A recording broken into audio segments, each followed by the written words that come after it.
Hey everybody, this is Anthony from VR Game Rankings, and welcome to episode 33 of our daily vlog series for Wednesday, November 15th.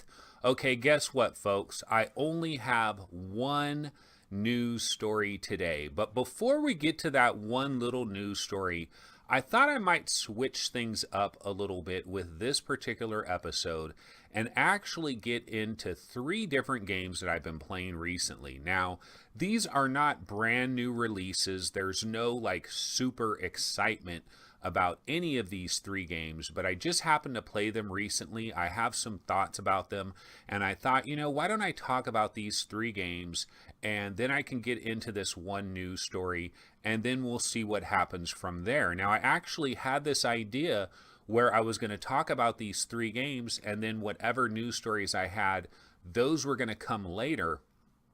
And I figured that there would probably be 3, 4, 5 different news stories maybe to possibly get into today.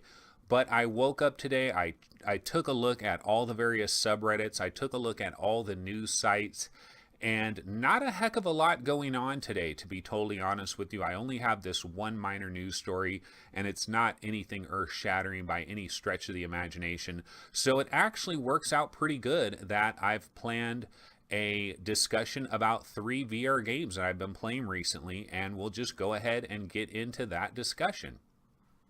Okay, so the first game that I want to talk about is Xing: The Land Beyond. Now, this is one of my favorite games of 2017, and I've said before that I've recently been playing the Talos Principle VR and how I changed my mind about the Talos Principle VR. At first, I wasn't really too sure about it, but now I've changed my mind. It's one of my favorite VR games that are out there. But the thing is, it's very similar in certain ways to this other game called Xing: The Land Beyond. And the reason I bring this up is there was a thread in the Vive subreddit, maybe it was yesterday, maybe the day before, where it was basically a thread where a guy was comparing the Talos Principle VR head to head with Xing and basically saying which one of these is better and making an argument. He basically was arguing that both of them are awesome. But he said that Xing: The Land Beyond appealed to him a little bit more than Talos Principle VR. And I saw this thread and I thought, oh my God, what about Xing? Xing is such an outstanding game, but I haven't played it since it originally came out. When it originally came out, I played it quite a bit, really fell in love with it, but so many other games were slamming us that I had to move on and I had to go on to these other games. I reviewed Xing: The Land Beyond, gave it a great score. I think I gave it an 88. But I had to move on from it. I couldn't end up finishing the entire game or anything like that. Too many other games that I had to play, so I just kind of had to move on from it. Well, last night I decided to revisit actually, Xing: The Land Beyond, and I'm really glad I did, because I got back into the game, and just being back in that world, there's something so magical about Xing: The Land Beyond. Now, this game was developed by White Lotus Interactive. It's available for $20. You can get this on the Oculus Store. You can get this on Steam. It's $20, and the game is eventually coming to PlayStation VR as well, but that's probably coming in 2018. But basically, Xing: The Land Beyond, you're on this mysterious island, and it's kind of like Myst in a way, and you're basically exploring this island and you're solving puzzles, and it's not an intense game. The puzzles aren't incredibly complicated. There's no fast action. There's no combat really of any sort. But this is the kind of game where if you like adventure style games, if you like exploring a world and just soaking up the atmosphere, that's really what Xing: The Land Beyond is all about. It's got an incredible amount of atmosphere. One of the things about the game that I really love is I can get into this game and spend maybe 15-20 minutes into the game, and it just makes me feel better. This is like one of those comfort foods. We all have these video games where if we're not having a very good day, if things haven't worked out too well for us in some particular way, we can go to a special video game or a special movie or TV show or something like that. It's comfort food. It makes us feel good. And it's just something we can go in and be like, yeah, this makes me feel good. And that's kind of what Xing the Land Beyond is. And I was trying to figure it out last night as I was playing it. What is it about this game that just appeals to me so much? What is it about this game that makes me just feel good?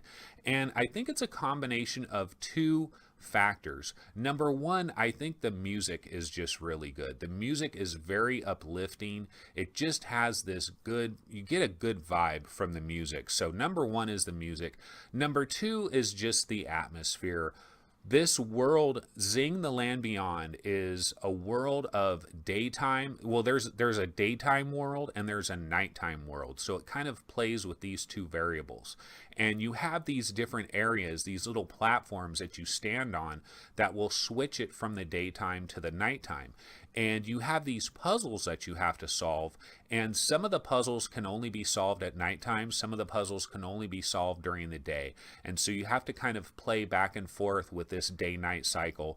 And then the other thing is there's these little fountains that are located around the island. It's kind of like some type of civilization was here, but basically it's gone now, and it's kind of the ruins of whatever civilization was here.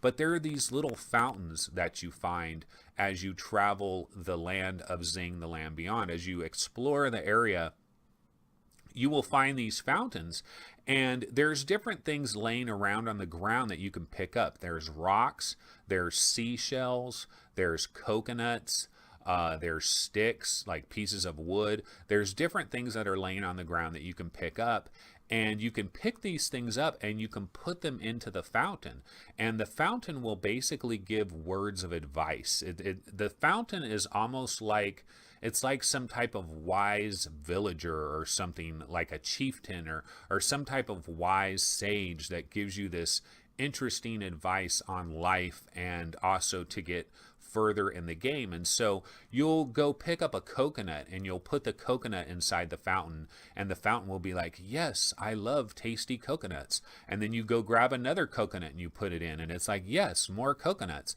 And then you give it another coconut and it says, I've got a lovely bunch of coconuts. And so you don't really know exactly what is going on with these fountains, but sometimes they will give you some tips. Like sometimes the fountain will say, you can only get past this when the light of the sun is shining. So you'll realize, okay, I can only get across this bridge if the sun is out. So I got to make sure I do this during the sun portion of the day. And so you have these fountains that are scattered around, and you just have to solve simple puzzles. And sometimes the puzzles are as simple as there are these tiki torches basically that are set up around the island, and a lot of them are on fire, but you'll see some tiki torches that have not been lit. They have not been lit on fire yet. And if you go ahead and light these torches on fire and you light all of them on fire, sometimes it will unlock something. It will open up a bridge that will allow you to get to a new area. And so you might be across some water and you see these tiki torches over there and you're like, damn, how the hell do I get over there? The water is too deep. I can't just walk over there. It'll send me back. But what you do have is you have these coconuts. And so you go grab yourself a coconut and you take the coconut to one of the tiki torches that are on your side of the island that is on fire, and you take the coconut, you put it into the fire, the coconut starts burning, it starts sizzling, and it's really cool just to watch the coconut and to watch the coconut change its form from like a regular brand new coconut into a coconut that is just flaming and on fire. And then so you take this coconut and you can shoot your coconut long distances. Well, not incredibly long distances, but relatively long distances. And you can aim it so that you're shooting your coconut that's on fire across the water to this tiki torch that is not lit. and you end up lighting that tiki torch. And so let's say you light like 3 different tiki torches. Now all of a sudden this bridge rises up, and so you can cross that area and get to the other side of the island. And so that's kind of what this game is. There's a lot of simple puzzles. It's not incredibly complicated, but you will get stuck every now and then. But really, the great thing about Xing: The Land Beyond is just the atmosphere. One of the things that I love about it is when you're in the nighttime mode and you're just looking up at the stars, and the stars are twinkling, and there's a big moon. And the moon is one of the best looking moons that I've seen in VR. One of the things I always notice in almost every VR game, I like looking at the sky. I like looking at the stars, the clouds, the moon, the sun. I want to see what these different developers do with the sky. I'm looking forward to a day. I believe there's going to be a day when we're going to look up at the sky in one of these VR games, and it's going to look real. It's going to look absolutely real, and it's going to blow us the hell away. Now, right now, that's not the day. This is not the day right now, because in most VR games right now, you look up at the sky and you can kind of tell that it's basically wallpaper. Like there's no actual depth to the sky, and it's just basically wallpaper, and you're like, yeah, that's kind of good looking wallpaper. And then they might have some clouds that float by, and or some birds that fly around or something, but that's pretty much the extent of it. And with Xing: The Land Beyond, it's not really any different, but I think the moon is one of the best looking moons I've seen in VR. The stars look great. You've got the sand and the water, and it's just a lovely scene. It's so peaceful. It's tranquil. This is a great puzzle game. I truly believe that Xing could possibly be one of the very best games that have come out in 2017. Absolutely wonderful game, especially for $20. If you even remotely like puzzle games, I just don't know how you could possibly go wrong with Xing.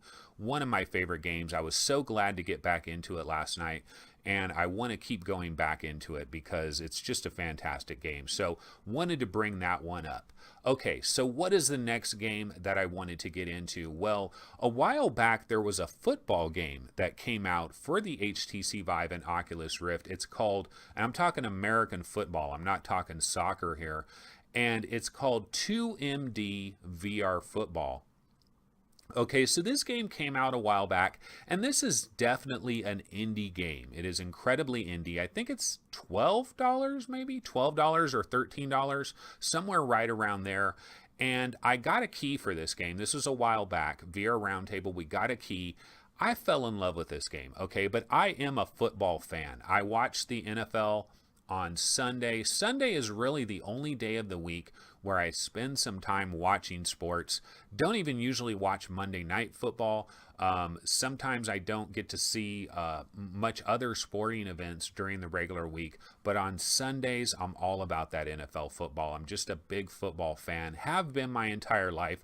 I've also been a video game football fan. I'm talking since the days of John Madden football on the Sega Genesis, NFL Game Day on the original PlayStation. I've played pretty much any football game you can think about. I've played it at one point or another. And when I got VR, I always thought, what is football going to be like on VR? And we really don't have like a true, completely legitimate VR football game yet. This one isn't truly complete either. This is 2MD is 2-minute drill. So that's what it stands for. So basically in this game, you are the quarterback and you're running a 2-minute drill, 2MD VR football.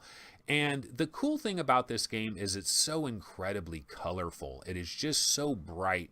It is so colorful. When you first get in there and you're in that very first stadium, and you're just looking around at the stadium. You're looking around at the crowd. It's a sunny day. It's blue skies.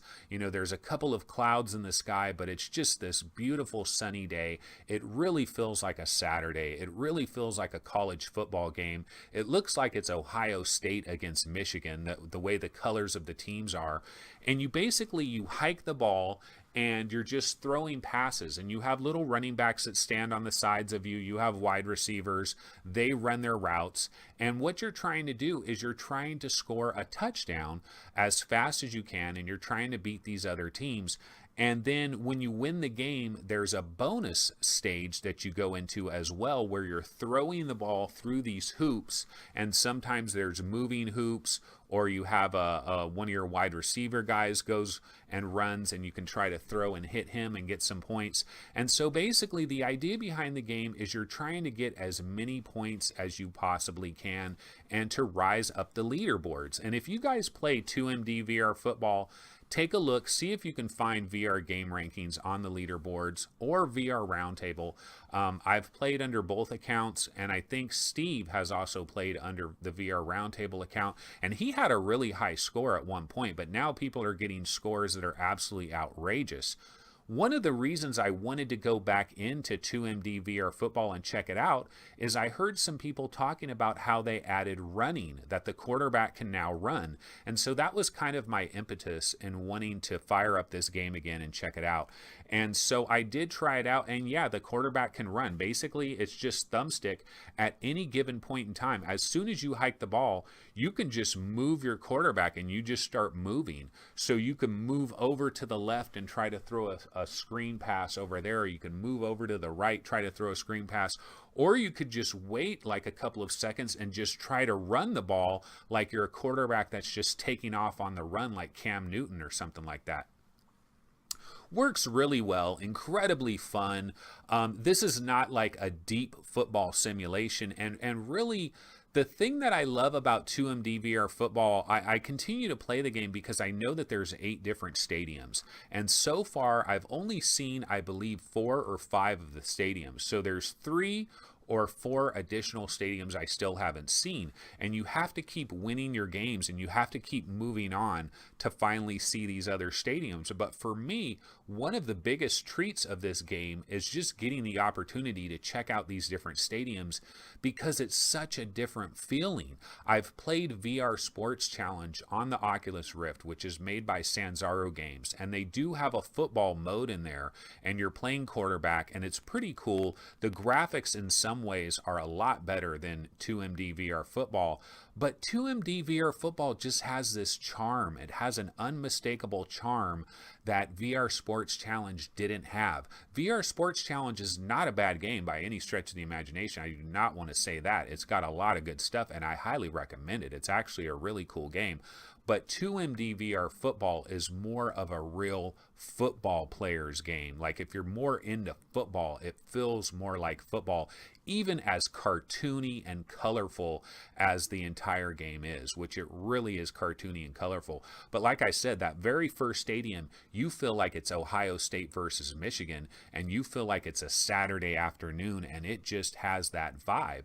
And then if you get past that, if you win that game, the next stadium you're in, it looks kind of like a dome stadium. It's actually not a dome stadium, but it kind of looks like a dome stadium, and it looks like you're in the New Jersey Meadowlands and like you're playing the Jets inside this dome stadium, and it just has a completely different look.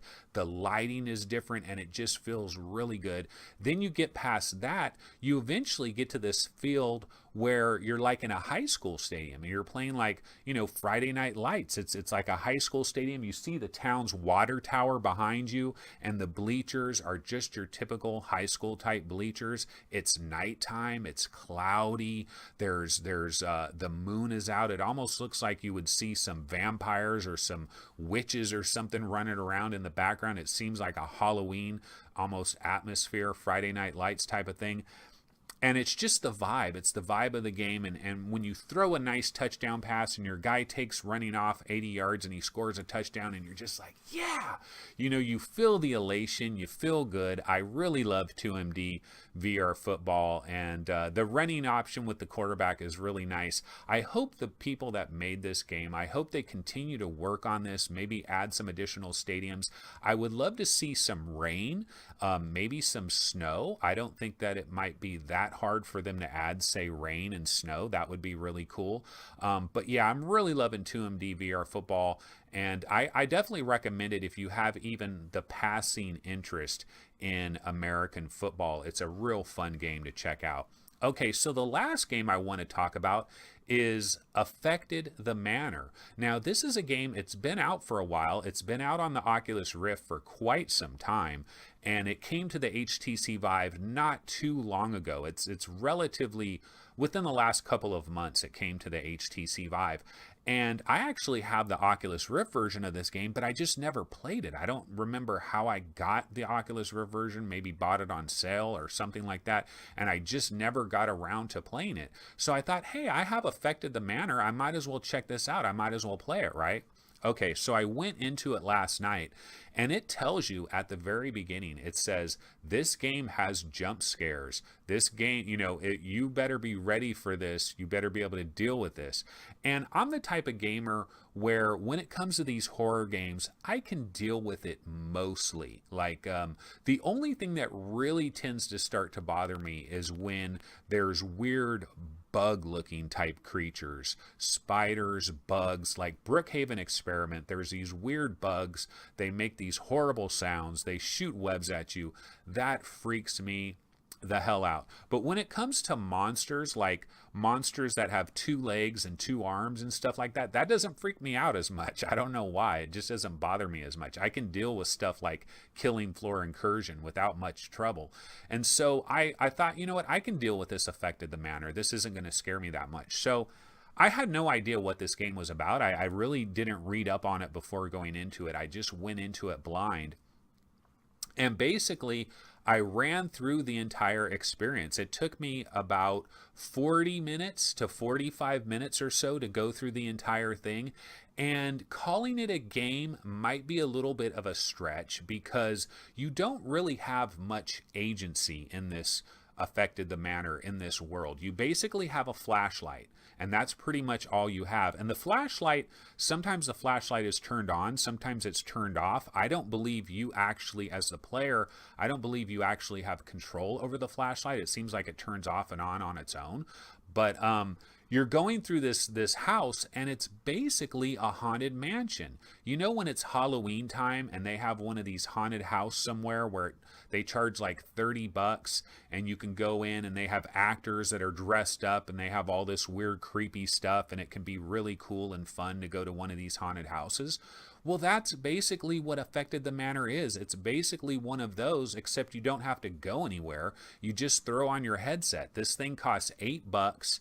And there is a choice of 2 routes, and there's 4 alternate endings. So I didn't know this at first. Like when I went through it last night, I thought, oh, okay, that's it. It's over.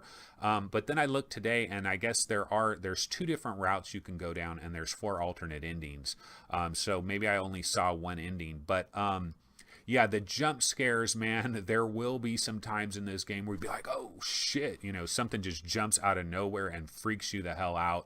But it's fun, it's exciting, there's a bit of a thrill for that. And it's just a good haunted house type of situation. If you can handle it, there were certain parts actually, I'll say this for Affected the Manor, as I was going through this creepy house and looking around at everything, I thought to myself, this kind of looks like Resident Evil 7. Like there are certain parts of this where this is almost exactly the same as Resident Evil 7. Almost like the developer saw Resident Evil 7 and said, let's make something kind of like that, but for the Vive and for the Rift. Now, I don't think that was the case with this, but still, it's still pretty good. And if you don't, if you don't have a PlayStation VR and you kind of want a little bit of a feel of what Resident Evil 7 is like, you can kind of get that with Affected the Manor. But I enjoyed it. It's $8. Relatively short experience, but it is the kind that you can play over and over again. Again, calling it a game might be a little bit, it's more of an experience, I think. So it's not really a game because you don't really battle anything. I don't think you can win or lose. You're choosing the route that you take, but you don't really have much agency in the actual world. But it's still pretty fun, so I definitely can recommend Affected the Manor. Okay, so our show's basically done here. I just wanted to talk about those 3 games, and I was able to do that, so that worked out well. But I will get into the one news story that we have today. Like I said, it's a relatively lackluster news day. However, there was one news story, and the news story is The Exorcist Legion VR which is coming to us from Wolf and Wood Interactive. Now, these are the guys that made A Chair in the Room, which is the #1 horror game on VR Game Rankings. We have the top 20 horror games ranked, and A Chair in the Room is #1. And you know what it reminds me? I need to update that list because Oregon Quarter is not on that list, and it absolutely needs to be on that list, and it needs to be ranked high. I don't think I did update it. I'll have to double check. But The Exorcist Legion VR is coming on November 22nd. So originally we heard that this game was coming close to Halloween.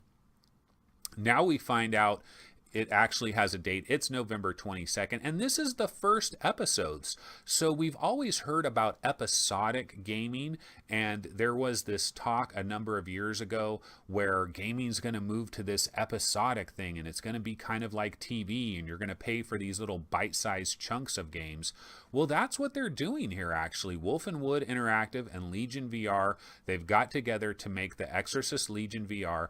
And on November 22nd, there are 2 chapters of this game that are going to be released. Chapter 1, First Rites, and Chapter 2, Idle Hands. Now, each of these chapters will last between 20 and 25 minutes, and you're just going to get these 2 chapters initially, and then either later this year or maybe very early in 2018, the other 3 episodes are going to come out. And each chapter is $5. You can actually buy these things individually. Now, the First Rites is going to be on sale for $4 to celebrate the launch right around November 22nd. So the nice thing about this is, hey, it's nice and bite-sized, so you could basically pay $4, get the First Rites, which only lasts 20 to 25 minutes, but you can get a feel for what this game feels like. And again, like I said, Wolf and Wood Interactive, these are the guys that made A Chair in the Room, our #1 horror game on VR Game Rankings right now. So this is highly anticipated. This is the Exorcist license, so it's kind of a marriage made in, well, not heaven, I guess, a marriage made in hell, right? Because you're taking possibly one of the best horror VR developers we have so far, and you're giving them the Exorcist property. So it really is a match made in hell. And the first chapter is, well, the first 2 chapters, November 22nd. So we're definitely looking forward to that. So that's going to be really cool. And we're at the 27-minute mark. So that's going to go ahead and wrap it up for episode, I believe this is episode 33. Yes, Wednesday, November 15th. And hopefully tomorrow on Thursday, we will have some more news. I will also say that I did get my order in for Skyrim VR. So I'm hoping to get that on Friday. Unfortunately, in all likelihood, I will not be able to really talk about that on any of the daily vlogs this week, so I will be covering it on the daily vlogs next week. But I'm really looking forward to Skyrim VR. I have that excitement. I just want to get into that world. I want to see a forest and, just to go anywhere. I haven't really been in a VR game yet that was like just totally go anywhere, open world type game. There hasn't really been one that's really up to this type of level. And even though it's on PSVR and maybe the graphics might be a little bit watered down and all that type of thing, I think it's still going to be fantastic. So really looking forward to that. A lot of people are getting copies early already, Lucky Devils. A lot of GameStops are selling them early and stuff like that. But I'm just going to wait and get mine from Amazon.